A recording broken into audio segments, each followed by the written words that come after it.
Good afternoon, Greenlee Primary School. I hope you guys are having a very happy Monday and excited to get back at it. Today we're going to read Spoon. This is one of my favorites because Spoon reminds all of us to celebrate what makes each of us special. So our author today is Amy Krouse Rosenthal and our illustrator is Scott Magoon.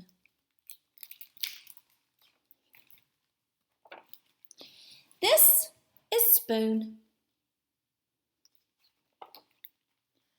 This is Spoon's family. On Sundays, Spoon goes to visit his Aunt Silver. He has to be on his very best behavior there. She's very fancy and proper. Goodbye, darling. Ta-ta. At bedtime, Spoon likes to hear the story about his adventurous great-grandmother who fell in love with a dish and ran off to a distant land.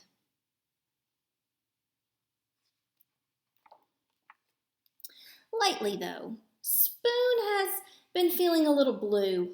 What's wrong? Asked his mother. You look a bit bent out of shape. Nothing, mumbled Spoon. Well, it's just that, I don't know, all of my friends have it so much better than me. Like Knife. Knife is so lucky. He gets to cut. He gets to spread. I never get to cut or spread. Yes, Knife is pretty spiffy that way, isn't he? And Fork. Fork is so lucky. She gets to go practically everywhere. I bet she never goes stir-crazy like I do. Fork does get out and make herself useful, doesn't she?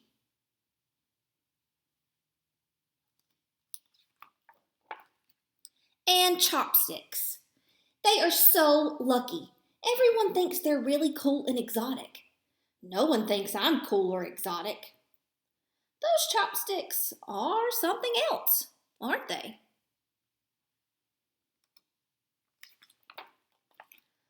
Meanwhile, if only Spoon knew what his friends were saying at that very minute. Spoon is so lucky, said Knife. He's so fun and easygoing. Everyone's so serious with me.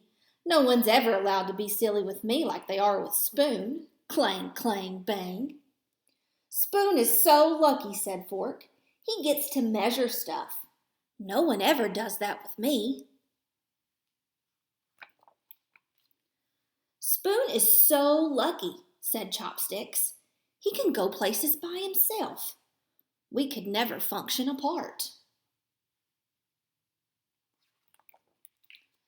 That night, after bedtime stories, Spoon's mom turned off the light, tucked him in, and said, You know, Spoon, I wonder if you realize just how lucky you are. Your friends will never know the joy of diving head first into a bowl of ice cream. They'll never know what it feels like to clink against the side of a cereal bowl.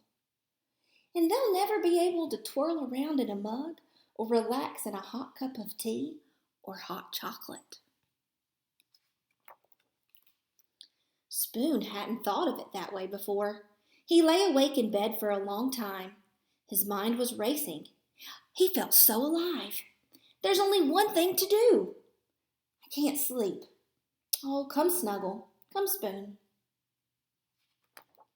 And so he did. Sweet dreams. All right, so Spoon finally realizes all the things that make him special. So I want you to think about all the things that make you special. I'm sure there are a ton of them, okay? All right, we will see you guys tomorrow. Thanks for listening.